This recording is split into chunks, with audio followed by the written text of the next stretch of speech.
Greetings, demons, and welcome to Warhammer Weekly, episode 85. So last week I did end up skipping. I had a lot of things going on, IRL, and on top of that, there wasn't really too much to go over, so I thought it was better to, save it all for this week, and we have a decent amount of stuff to actually go over, including some pickups, so we're going to get into those, and then into the topics. Not the leader of a cult, RabbitWithAxe. So, for pickups this week, it is actually the end of an era, because I have right here the final two issues of Stormbringer. So, yeah, issue 79 and issue 80. And, both of these just have the Swamp Boss Scumsrack. Nailed it. But yeah, so it's over. Stormbringer is done. You can still backorder issues, and I think if you subscribe now, you can still get from issue 72. You can get like the last 8 issues. I think it's. I did check it the other day, but I it's not information that I've kept. But yeah, that is it for Stormbringer, which is ridiculous to think about. But yeah, it does mean that when it comes to my pickups, this is it. I'm done for a while at least when it comes to the subscriptions being delivered. I am subscribed for the 40k one. I've kind of discussed that before, but yeah, for now, for at least the immediate future, that is it for pickups from the subscriptions, that is. Because obviously, I every once in a while I pick up like a book or I pick up something else that I talk about, but yeah, there we go. Stormbringer is done, and I don't know how I feel about it. I'll probably make a video separately, but yeah, it's been a time with Stormbringer. Honestly, it's been very interesting. And for the first topic, we have some very, very exciting news, because the Emperor's Children are actually coming out. And this is something that is technically being teased as a Rumour Engine. At least that's how it's being labelled on the actual Warhammer community website. But yeah, the Ecstatic Epistle, I think I'm pronouncing that right, mysterious renders from the 41st millennium, and it is pauldrons with insignias that are very much of the Emperor's Children.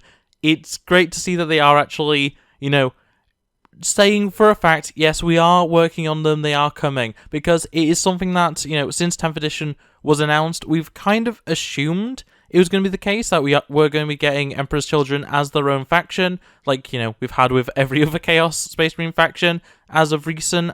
And yeah, it's great to see that we're actually getting them. There's not really much to go off, obviously. The fact that, they're showing anything at all this early on, because these are only, renders, they're not, prints or models or anything like that. It is very early on still.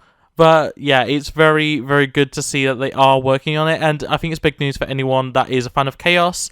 I'm very excited for my Noise Marines to actually, exist.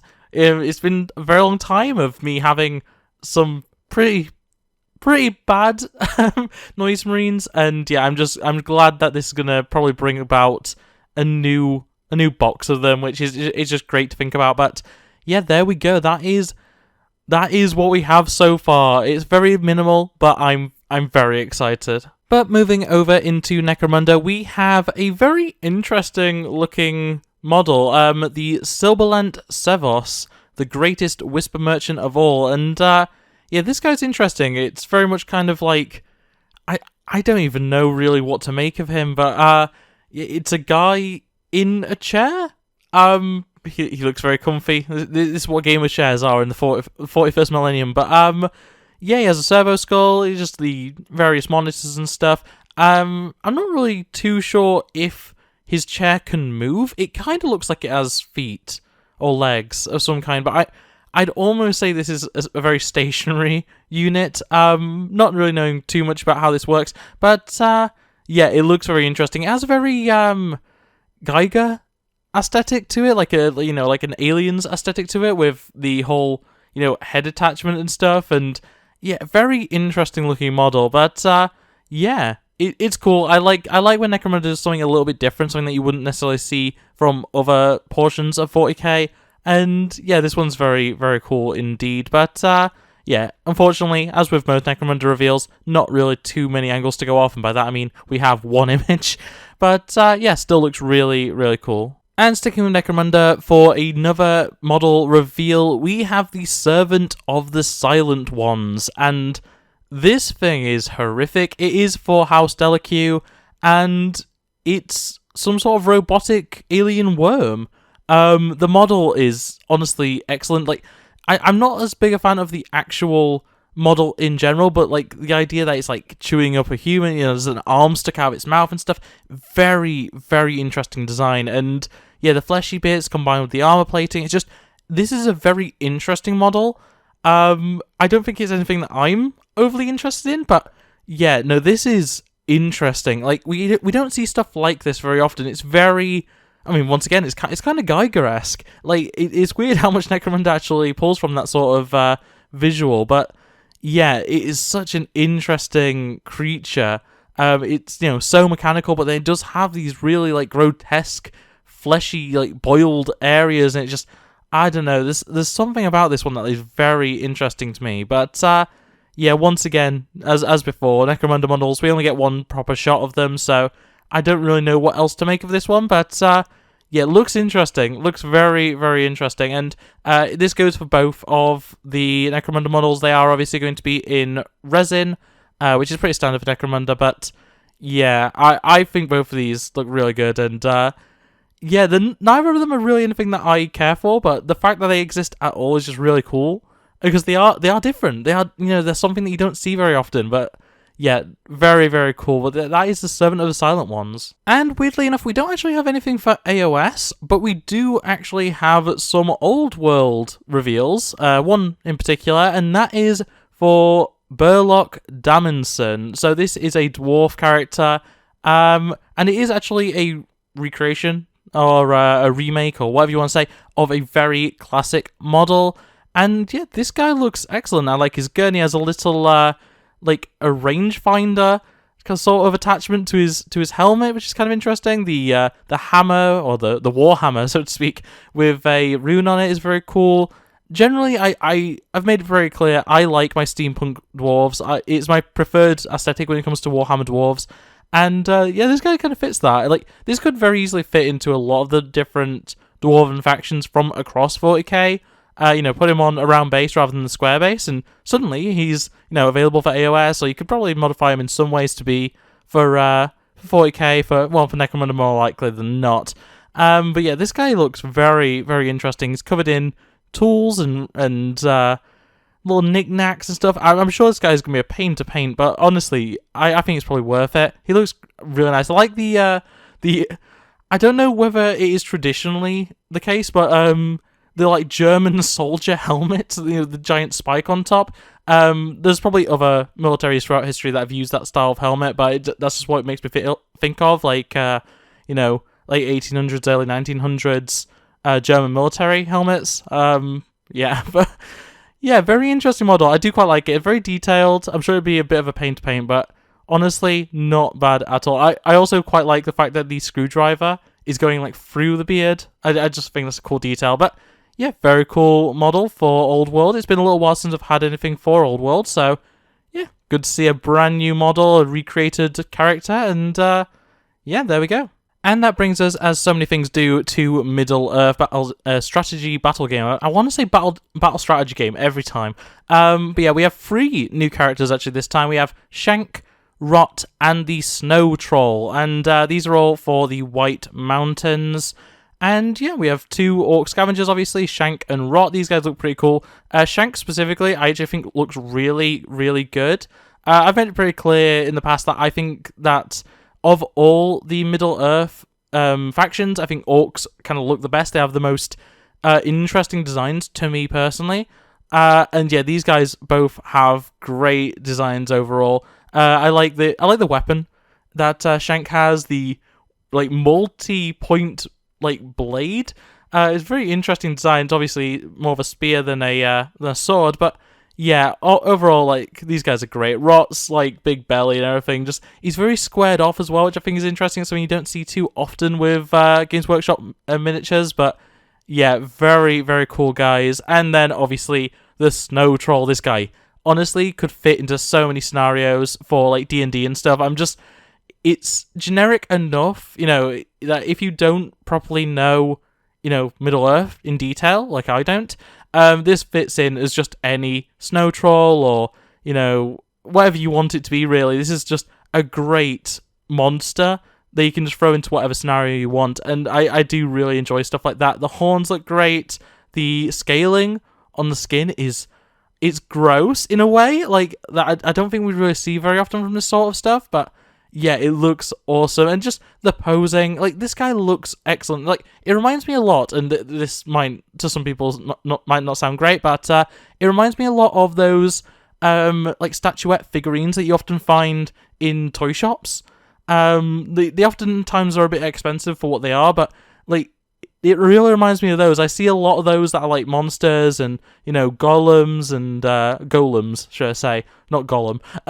But yeah, just it really reminds me of that sort of stuff, and I really do like that aesthetic. Even if typically those are a little too static for me, but yeah, I really do like the Snow Troll, and just honestly, all three of these look great. I think these are actually some really good Middle-earth models, and yeah, it's good to see more stuff coming out for them. They are all resin, but it's not the end of the world. When it comes to Forge World resin, it's not great. It's not ideal. I'd rather have everything be plastic, but yeah, at the end of the day, these are still going to be really nice. And that Snow Troll, as I say, I'm kind of tempted just to have it, because I think it just looks really nice. I don't really care about playing Middle-earth at all, but like when I see a model like this, I'm like, I could paint that. I could just have that on the desk, that just, it looks good. I like it. But yeah, that is what we have for Middle-earth. And that leaves us with the Rumour Engine, starting off with the one for the 5th of November, and this one is a pretty interesting looking cloak of some kind. It does have a skull on it. This very much leans to me to the Vampire faction from AOS. Just by general aesthetic, it just kind of looks like that. From the tweet about this one, I know that's a great source, but from the Warhammer community tweet, they suggest that it's a cape. I think this looks more like front cloth armor, whether that's like a loincloth or like some flourishes to chest armor or something. Either way, though, it looks pretty interesting. It does resemble like a bat skull in a way. It almost looks like it has the bat ears, which is kind of interesting. Obviously, that wouldn't be part of the skull, but you understand what I mean. Definitely looks interesting. I'm not as confident with what this is. As I say, it looks to me like the Vampire faction. I can't remember what they're called, but the Vampire faction in AOS. But yeah, I guess we'll find out more when we see the model in itself, but yeah, definitely looks interesting. And I do like that the skull is different. It's not a standard skull. We see so many of those in Warhammer, so yeah, good to see something a little bit different, even if it is familiar. And finally, we do have the Rumour Engine for the 12th of November, and unfortunately this one's pretty simple. It's a servo skull with an Inquisitor logo on the skull. That's it. And there's not really much to take from that. It could be an Inquisitor, it could be, honestly, if anything, it could be a new Deathwatch model. Obviously, with Agents of Imperium being its own thing now, it could be anything. Any number of units can just have a servo skull, so it's really up in the air what this ends up being. Could be a tech priest, could be any number of things, realistically. But, yeah, it looks interesting. It's a nice sculpt, it looks nice, but it's familiar enough that I could just assume this is anything. But, yeah, I'm leaning towards this probably being part of an Inquisitor, a new Inquisitor that we're getting. It's completely possible it could be any number of things. I'd almost want, I don't think it's going to be, I would love to get a named Tech Marine for the Deathwatch. I don't know, there's something about that idea that really resonates with me, and something like this would work with something like that. Having an Inquisitor servo skull would work for a Deathwatch Tech Marine, but yeah, I guess we'll find out once again when this model actually gets revealed. But yeah, that looks really cool. I am very excited. I like my Agents of Imperium, mostly because I got forced into it by the fact that my main Space Marine unit is Deathwatch. But yeah, very, very cool, and that is everything we have to talk about. So with that being said, that is going to be it for this episode of Warhammer Weekly. So I hope you enjoyed. If you did, make sure to like it, subscribe and enter, and ring that bell so you never miss upload. Otherwise, comment below your thoughts and feelings about any of the topics we've discussed today, and also let me know in the comments below. Seems as Stormcast is not Stormcast, the magazine. Do you know what I'm on about? Is finally over. Was it any good, because like I've obviously I've collected the entire thing. I have the entire collection. I got premium, so I have all the big models as well. I don't necessarily think I think it was worth it, but I just don't. There's something I don't know. I might make a full video about it in the future. They're probably a good while away now, but yeah, sometime in the future I will be starting with the new 40k subscription, which is the Battle Force one. Not Battle Force. That's the wrong thing. You know what I'm on about. That will be coming up soon, so I won't have no pickups for the foreseeable future, but there might be a short break between. So yeah, with that being said though, that is going to be it from me, so thanks for watching, and I'll see you next time. Bye! Look at the screen, you'll be fine. Culture's a disease, but worlds divine. I just wanna take